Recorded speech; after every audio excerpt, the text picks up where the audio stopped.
Holi Trinity Church Bollaram pastorate సమర్పిస్తున్న అనుదిన వాక్య ధ్యానాలను వీక్షిస్తున్న ప్రియాతి ప్రియమైన సంఘ సభ్యులకు, అదేవిధంగా ఈ కార్యక్రమాన్ని దేశ విదేశాల్లో చూస్తున్న ఆత్మీయులైన ప్రేక్షకులందరికీ మన రక్షకుడైన యేసుక్రీస్తు పవిత్ర నామమున మా హృదయపూర్వక స్వాగతం. ఈనాటి మన అనుదిన వాక్య ధ్యానాల్లో మన సభ్యులు శ్రీ ఏ శాంసన్ నవనీత్ కుమార్ గారు అందించే సందేశాన్ని విందాం.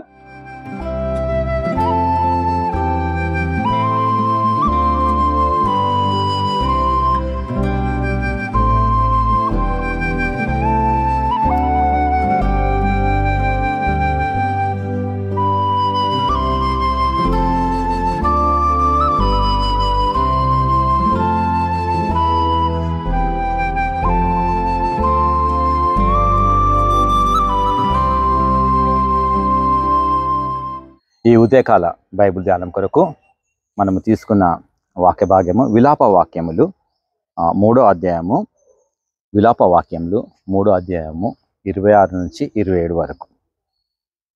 నరులు ఆశ కలిగి యెహోవా అనుగ్రహించు రక్షణ కొరకు ఓపికతో కనిపెట్టుట మంచిది. యవ్వన కాలమున కాడిమోయుట నరునికి మేలు కదండి. ఏమంటున్నాడంటే భక్తుడు అక్కడ, నరులు ఆశ కలిగి యెహోవా అనుగ్రహించిన రక్షణ కొరకు. రక్షణ అనేది మన జీవితంలో ఆశ కలిగి ఉండాలండి. ఎవరి ఒత్తిడి ద్వారానో, ఎవరో చెప్పిన ద్వారానో, ఎవరిని చూసిన ద్వారానో మనం రక్షణ పొందడం అనేది కాదు. మా యెహోవా అనుగ్రహించినారు కాబట్టి రక్షణ కొరకు ఓపికతో కనిపెట్టుకోవడం చాలా మంచిది. నాకు రక్షణ దొరకలేదు, నాకు రక్షణ లేదు, నేను బాప్టిజం తీసుకోవటం లేదు, నేను చర్చ అంటే ఒక విధమైన విరుద్ధమైన పరిస్థితి ఏర్పడి ప్రజలందరూ చాలా మాటకు మన దగ్గర చర్చకు వచ్చే వాళ్ళు దూరం అయిపోతున్నారు.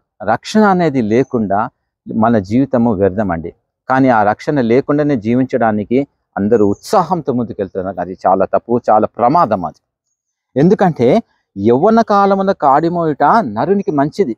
నీ యవ్వన కాలం అయిపోయిన తర్వాత, నువ్వు వృద్ధాపంలో వచ్చిన తర్వాత, అప్పుడు నువ్వు రక్షణ తీసుకున్న తర్వాత నువ్వు ఎవరికి సువార్త ప్రకటిస్తావండి?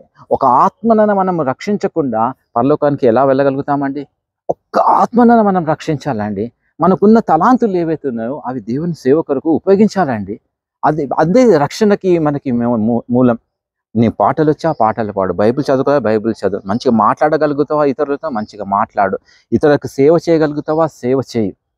అంటే దేవుడికి ఏవైతే మనకి మంచి ఏవైతే ఈవులు ఇవ్వబోతున్నాడో అలాంటివి మన హృదయం నుంచి కూడా నీతి, మన న్యాయము, ధర్మం అనేది మన హృదయాంతంగా నుంచి రావాలి. అందుకే అంటున్నాడు ఆశ కలగాల. ఆశ రక్షణ కొరకు ఓపికతో మనము ఉన్నట్లయితే అది మనకి ఎంతో మంచిది అంటున్నాడు.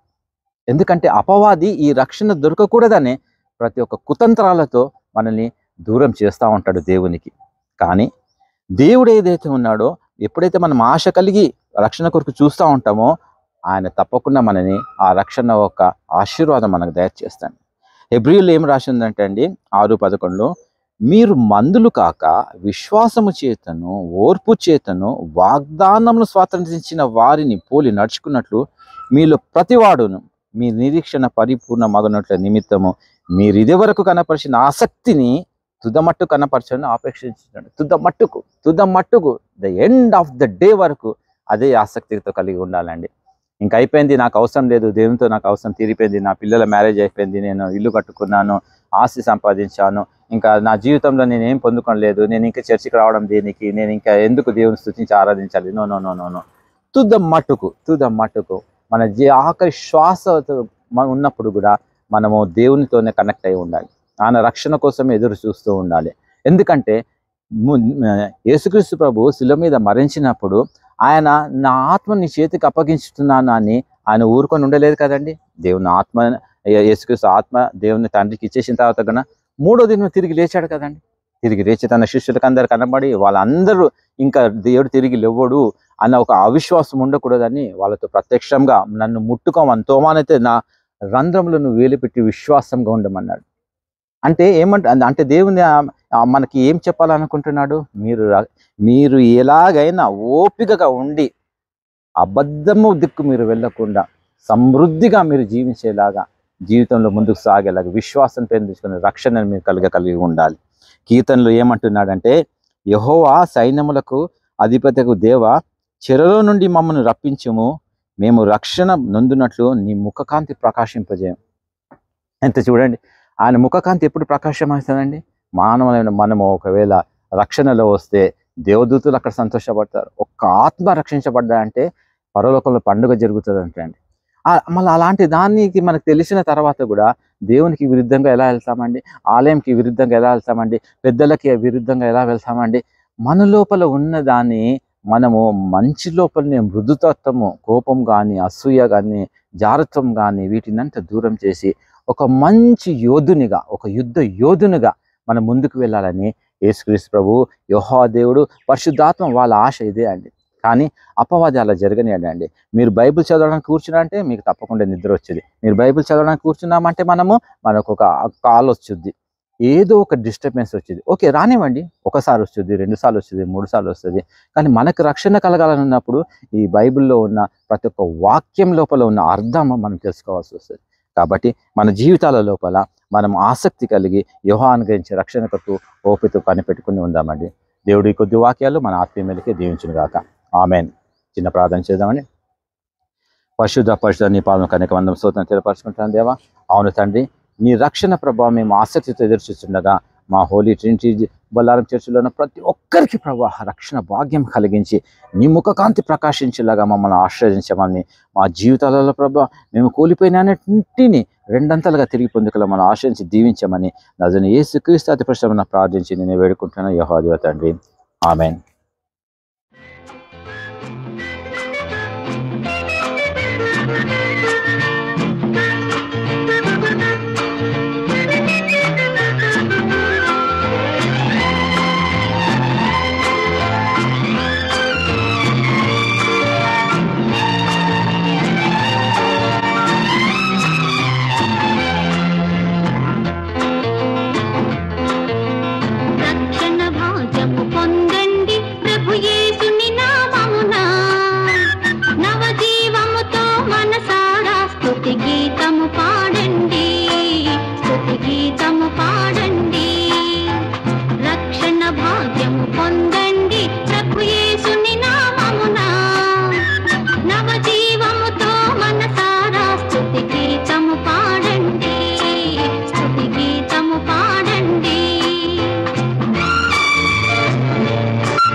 గీతము పాడ